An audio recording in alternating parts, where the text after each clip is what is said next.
Assalamualaikum warahmatullahi wabarakatuh.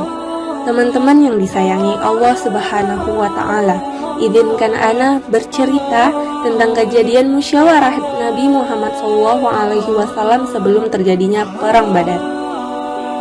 Inilah pertempuran pertama kaum muslimin dalam menghadapi intimidasi kaum musyrik. Dalam perjalanan, Rasulullah SAW memerintahkan pasukannya untuk berhenti sejenak di dekat mata air sekitar Badar. Salah seorang dari para sahabat, yakni Hubab bin Munzir, telah mengenal betul medan pertempuran ini. Dia sempat bertanya-tanya, mengapa Rasulullah SAW memutuskan untuk singgah sebentar di lokasi tersebut. Lantas ia memberanikan diri untuk bertanya kepada beliau, "Wahai Rasulullah," kata Hubab, "apakah lokasi ini memang dipilih berdasarkan wahyu yang tak bisa diubah? Ataukah ini pendapatmu sebagai strategi perang?" "Ini hanya pendapatku dan strategi perang," jawab Nabi SAW. "Bila demikian, wahai Rasulullah, sungguh lokasi ini bukanlah tempat yang tepat bagi kita. Bagaimana kalau kita mengambil tempat di mata air yang terdekat dengan musuh? Kita turun dari tempat itu, lalu kita gali sumur-sumur di belakangnya. Kolam-kolam kita penuhi dengan air dari oasis itu. Alhasil, ketika sedang bertempur, kita dapat mengambil air yang cukup, sedangkan musuh kehabisan air," papar Hubab. Rasulullah SAW menerima pendapat sahabatnya itu, maka beliau beserta pasukannya meneruskan perjalanan hingga mata air yang terdekat dengan musuh. Selanjutnya, kaum muslimin melaksanakan sebagaimana rencana Hubab bin Munzir. Usai Perang Badar, Nabi SAW pun menyelenggarakan musyawarah dengan sahabat-sahabatnya. Kali ini muslimin memperoleh kemenangan. Bahkan, pasukan jihad ini dapat menawan sebanyak 70 orang lelaki musyrikin Quraisy. Nabi SAW meminta pendapat beberapa sahabat tentang nasib para tawanan itu. "Wahai Rasulullah," kata Abu Bakar, "mereka itu adalah putra paman-paman kita, kerabat kita, dan saudara kita. Mereka adalah kaummu dan keluargamu. Hendaklah mereka diwajibkan untuk membayar tebusan sehingga dengan tebusan itu kita dapat menambah kekuatan. Mudah-mudahan Allah memberikan hidayahnya kepada mereka sehingga nantinya mereka dapat turut memperkuat kita." Setelah Abu Bakar mengutarakan pendapatnya, kini giliran Umar bin Khattab.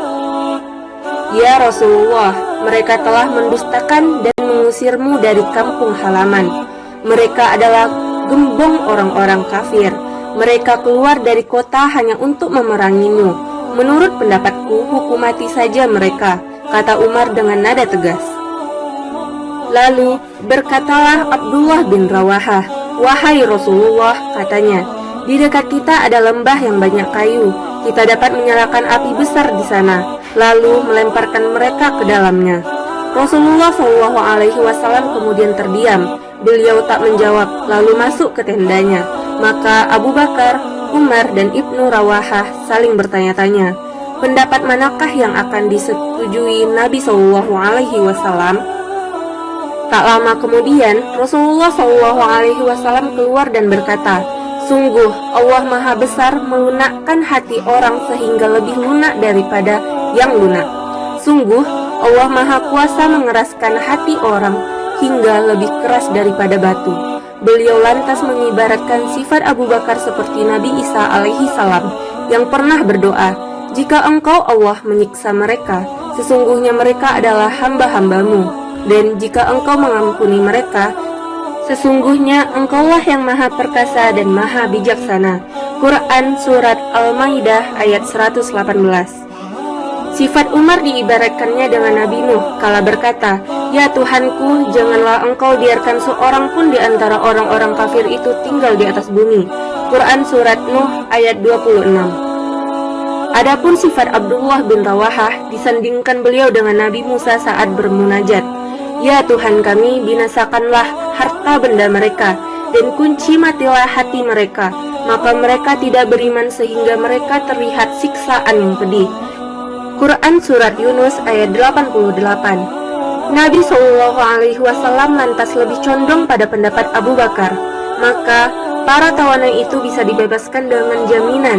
Keesokan harinya, ternyata turunlah firman Allah surat Al-Anfal ayat 67, yang mana artinya, tidak patut bagi seorang nabi mempunyai tawanan sebelum ia dapat melumpuhkan musuhnya di muka bumi. Kamu menghendaki harta benda duniawi, sedangkan Allah menghendaki pahala akhirat untukmu. Dan Allah Maha Perkasa lagi Maha Bijaksana. Dan juga, perintah untuk melakukan musyawarah dijelaskan pada Quran Surat Ali Imran ayat 159.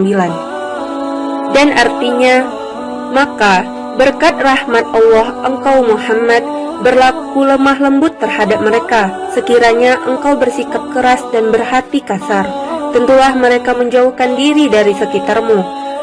Karena itu, maafkanlah mereka dan mohonkanlah ampunan untuk mereka, dan bermusyawarahlah dengan mereka dalam urusan itu. Kemudian, apabila engkau telah membulatkan tekad, maka bertawakallah kepada Allah. Sungguh, Allah mencintai orang yang bertawakal. Quran Surat Ali Imran ayat 159. Semoga kisah ini dapat bermanfaat bagi kita semua. Maaf jikalau ada salah kata, karena kebenaran hanya datang dari Allah dan kesalahan datang dari diri saya sendiri. Terima kasih. Assalamualaikum warahmatullahi wabarakatuh.